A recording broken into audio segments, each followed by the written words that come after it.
ভুয়া মামলা দায়ের এবং মামলাকে কেন্দ্র করে গড়ে ওঠা অনৈতিক বাণিজ্য নিয়ে তীব্র ক্ষোভ ও অসন্তোষ প্রকাশ করেছেন ব্রাহ্মণবাড়িয়া ২ আসনের স্বতন্ত্র সংসদ সদস্য ব্যারিস্টার রুমিন ফারহানা।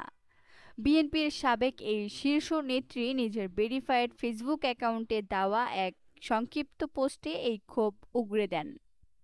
সোমবার ফেসবুকে দেওয়া ওই পোস্টে ব্যারিস্টার রুমিন ফারহানা হুঁশিয়ারি উচ্চারণ করে বলেন, ভুয়া মামলা দিচ্ছেন, বাণিজ্য করছেন, করতে থাকেন, পরিণতির জন্যও প্রস্তুত থাকবেন দয়া করে। জনপ্রিয় এই আইনজীবী ও রাজনীতিবিদ তার পোস্টে সুনির্দিষ্টভাবে কারো নাম কিংবা কোনো বিশেষ রাজনৈতিক দলের নাম উল্লেখ করেননি।